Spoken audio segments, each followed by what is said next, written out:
আসসালামু আলাইকুম ওয়া রাহমাতুল্লাহি ওয়া বারাকাতুহু।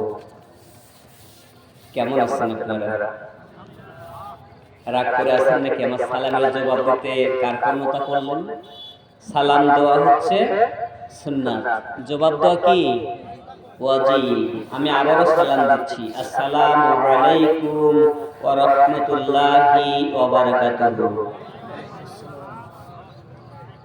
আলহামদুলিল্লাহ الحمد لله نحمده ونستعينه ونستغفره ونؤمن به ونتوكل عليه ونعوذ بالله من شرور أنفسنا ومن سيئات أعمالنا من يهده الله فلا مضل له ومن يضلله فلا هادي له ونشهد أن لا إله إلا الله وحده لا شريك له ونشهد أن سندنا وحبيبنا وطبيبنا ومولانا محمدنا عبده ورسوله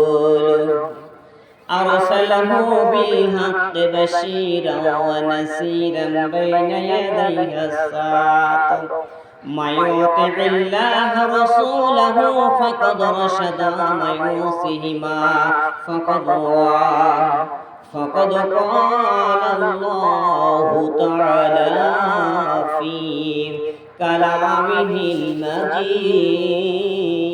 المجيد وفرقانه الحميد.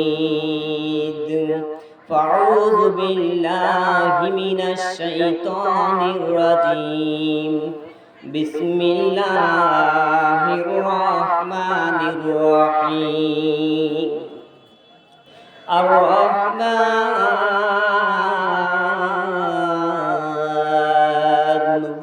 علم القرآن خلق الإنسان علمه البيان. الشمس والقمر بحسبان والنجم والشجر يسجدان. بسم الله الرحمن الرحيم. قال رسول الله صلى الله عليه وسلم إن الدين عند الله الإسلام. আলহামদুলিল্লাহ, সমস্ত প্রশংসা আল্লাহ পাক রব্বুল আলামিনের জন্য। যে আল্লাহ পাক রব্বুল আলামিন হারগাতি আহলে হাদিস জামে মসজিদের উন্নতিকল্পে যে জালসার আয়োজন করা হয়েছে, সেই জালসায় আমি গুনাহগারের মতো ব্যক্তিকে কবুল করেছেন। যে আল্লাহ পাক রব্বুল আলামিন এতক্ষণ পর্যন্ত আমাদের হায়াতে তাইয়্যিবা দান করেছেন, যে আল্লাহ পাক রব্বুল আলামিন এতক্ষণ পর্যন্ত আমাদের সুস্থ রেখে মহাগ্রন্থ আল কুরআনুল কারীমের সূরা রহমান থেকে কিছু তেলাওয়াত করার সুযোগ দান করেছে, সেই আল্লাহ তাআলার শুকরিয়া আদায় করে সবাই সমস্বরে বলি আলহামদুলিল্লাহ। জোরে বলি আলহামদুলিল্লাহ। লক্ষ কোটি দরুদ ও সালাম পেশ করি সেই রাসূলের প্রতি, যিনি আমার আপনার সকলের রাসূল, বিশ্ব জাহানের নবী, যিনাকে আল্লাহ পাক রব্বুল আলামিন এত সম্মান দান করেছেন। মহাগ্রন্থ আল কুরআনুল কারীম দাহালি কুরআনে বলেছেন ইন্নাকা লামিনাল মুরসালিন। হে নবী, আপনি শুধুই নবী নয়, আপনি নবীদের মধ্যে সেরা নবী। বলুন সুবহানাল্লাহ। তিনি হচ্ছেন আমার আপনার বিশ্ব জাহানের নবী সাইয়্যিদুল মুরসালিন দুল আলামিন আহমদ মুস্তাফা মুহাম্মদ মুস্তাফা, সবাই বলি সাল্লাল্লাহু আলাইহি ওয়াসাল্লাম। মহাগ্রন্থ আল কুরআনুল কারীম দাহালি কুরআন কমপ্লিটেড অফ লাইফ, যেটা মানব জীবনের জন্য পূর্ণাঙ্গ জীবন বিধান, যার মধ্যে কোনো প্রকার সন্দেহ নাই। সেখান থেকে আমি সামান্যতম আয়াত তেলাওয়াত করেছি। যদি আল্লাহ রাব্বুল আলামিন সেখানে থেকে আমাকে কিছু কথা বলার তৌফিক এনায়েত করেন, তাহলে আমি কিছু কথা রাখবো। আর যদি আল্লাহ আমার জবানকে বন্ধ করে দেন, আমি কিছু বলতে পারবো। ওয়া মা তৌফিকি ইল্লা বিল্লাহ। সর্বপ্রথম অধ্যকার জালসার সম্মানিত সভাপতি, জালসার মধ্যমণি, অধ্যকার জালসায় বসে আছেন আমার শ্রদ্ধেয় স্যার অত্র জালসার তৃতীয় বক্তা হিসেবে বক্তব্য রাখলেন।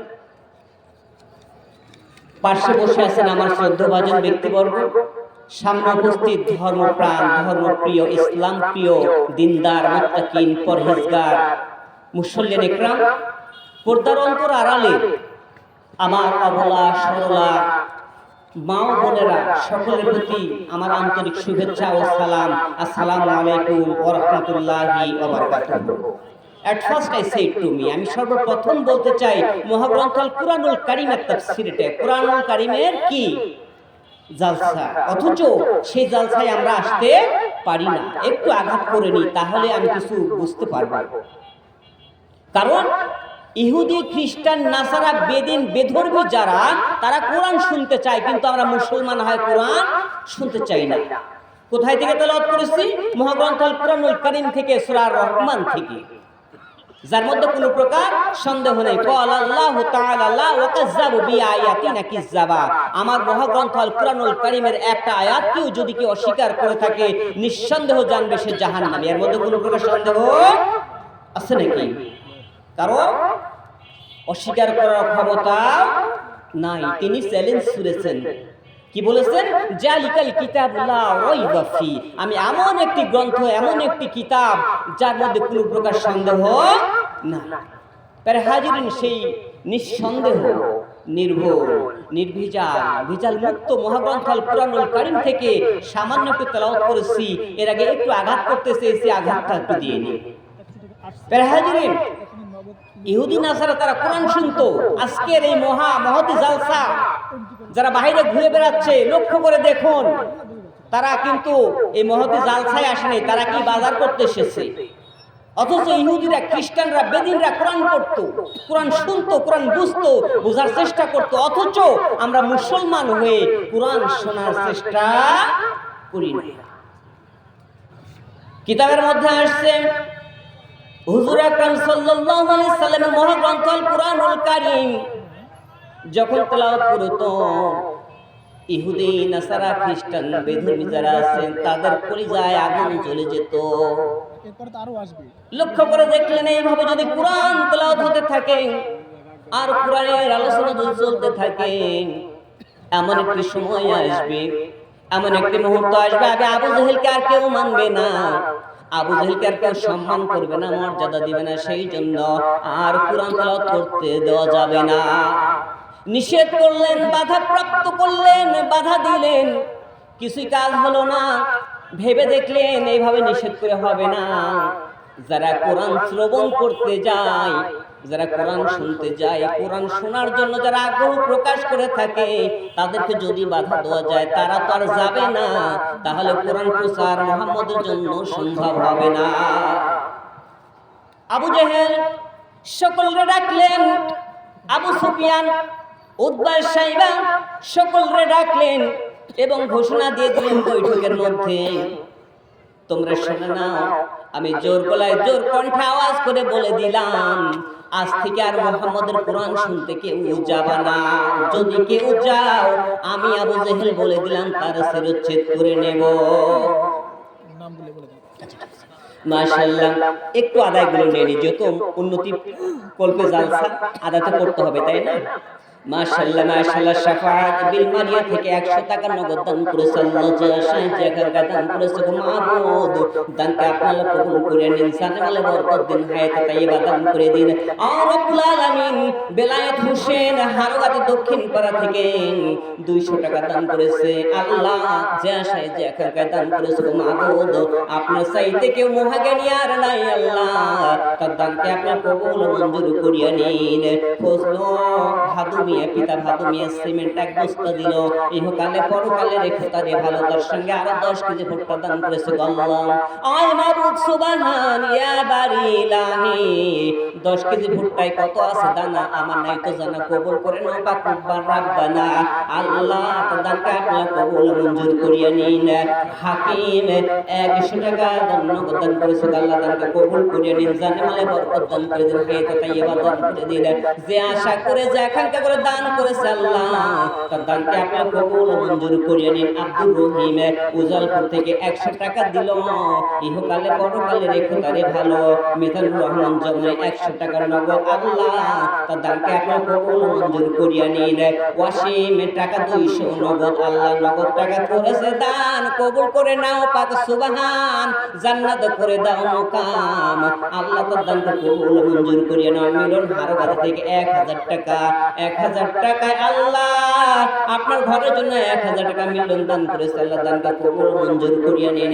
যে আশা করে যে আকাঙ্ক্ষা দান করেছে আল্লাহ দানকে কবুল করিয়ে নিন। সাইদুল 50 টাকা নগদ, আল্লাহ আপনি কবুল ও মঞ্জুর করিয়ে নিন। নুরি 50 টাকা, গ্রামের নাম লেখে নাই, 50 টাকা দান করেছে। কপাল যদি না হয় ফাঁকা ঘুরতেও পারে ভাগ্যের চাকা, আল্লাহ জান্নাত দিয়ে দিয়ে নুরিরে দেখা। মাবুদ সুবহান দোয়া করি তোমার তরে কবুল করে নাও আমার নুরির ঘরে। আল্লাহ আরো একজন খোকা হারগাত থেকে ইদ্রিস পিতা 1000 টাকা বাকি দান করেছে, আল্লাহ দানকে কবুল করিয়ে নিন। যে আশা করে যে আকাঙ্ক্ষা করে দান করেছে আল্লাহ মাবুদ সুবহান আপনি তো সকল অন্তর্যামী, সকলের মনের খবর পর্যন্ত আপনার জানান যে আপনারা কবুল ও মঞ্জুর করিয়ে নিতে জানালে বরকত দিন, হায়াতে তাইয়্যিবা দান করিয়ে দিন। মুয়াজ্জিন পিতা মৃত বারেক খান, আল্লাহ হারওয়াত থেকে 200 টাকা নগদ, বাকি 300 টাকা এগুনে 500 টাকা দান করেছে, আল্লাহ তার দানকে আপনি কবুল ও মঞ্জুর করিয়ে নিন। তাহের 100 টাকা নগদ দান করেছে, আল্লাহ দানকে কবুল করিয়ে নিন। মমিন পিতা আব্দুল হারগাত দক্ষিণ পাড়া নগদ 500 টাকা এক ব্যাগ সিমেন্ট দান করেছে, আল্লাহ তার দানকে আল্লাহ কবুল করিয়ে নিন। জানালে বরকত দিন, হায়াতে তাইয়্যিবা দান করে দেন। যে আশা করে যে আকাঙ্ক্ষা দান করেছে মুমিনের দানকে আল্লাহ আপনার কাছে কবুল ও মঞ্জুর করিয়ে নিন। মাবুদ সুবহান খলিল ভাই কায়েম নাকি কায়েম গ্রাম হারগাতি 4 বস্তা সিমেন্ট দান করেছে। দেখছেন দানবীর বলে হারগাতিতে নাই, কত দানবীর রেডি হয়েছে আমরা নিতে জানি না। ও বন্ধুগণ 4 বস্তা দান করেছে সিমেন্ট, আল্লাহ জান্নাত করে দাও পেমেন্ট। যে জন্য দান করেছে আল্লাহ আপনার তো জানতে বাকি নাই, দয়া করে মায়া করে আপনারা তাদেরকে কবুল ও মঞ্জুর করিয়ে নিন, আমিন। কি বলতেছিলাম মনে আছে আপনাদের? আবু জেহেল কি করলেন? আবু জেহেল সকলকে ডাকলেন, ঘোষণা দিয়ে দিলেন, ও আবু সুফিয়ান, মুগিরা, উতবা, সাইবা, আবু মুগিরা তোমরা এদিকে আসো। তোমাদেরকে সাবধান করে দিলাম, জোর কণ্ঠে বলে দিলাম, তোমরা যদি মুহাম্মাদের কুরআন শুনতে যাও আমি তোমাদের গর্দান ফেলে দেব। কে বললেন? আবু জেহেল বললেন। আবু শব্দের অর্থ হচ্ছে পিতা, আর জেহেল শব্দের অর্থ হচ্ছে জ্ঞান। জ্ঞানের পিতা হিসেবে আবু জেহেলকে বলা হয়। আসলেও আবু জেহেলের নাম ছিল অন্য কিছু, সে অনেক জ্ঞানী, যার কারণে তাকে আবু জেহেল বলা হয়। আবি শব্দের অর্থ হচ্ছে কি? পিতা। আবুল হাকাম ছিল তার পূর্ব নাম, আর পরবর্তীতে তাকে নাম রাখা হয়েছে আবু জেহেল। আবি শব্দের অর্থ হচ্ছে কি? পিতা। আর জেহেল শব্দের অর্থ হচ্ছে জ্ঞান। জ্ঞানীর পিতা হিসেবে তাকে আখ্যায়িত করা হতো। মাশাআল্লাহ মাশাআল্লাহ। আর একজন 30 টাকা দান করেছে, আল্লাহ কবুল করে না। যে আশায় যে আকাঙ্ক্ষায় দান করেছে দানকে আল্লাহ কবুল ও মঞ্জুর করিয়া নিন। আবু জেহেল বলে দিলেন, সাবধান হয়ে যাও, যদি কেউ মুহাম্মাদের কুরআন শুনতে যাও, যদি কোরআন শুনতে চাও আমি কিন্তু ছেড়ে দেব না। নিজেই ঘোষণা দিলেন। ঘোষণার প্রারম্ভিক এখানে তো হচ্ছে মাইকের ডিস্টার্ব হবে তো, আদান এখানেও হবে তো।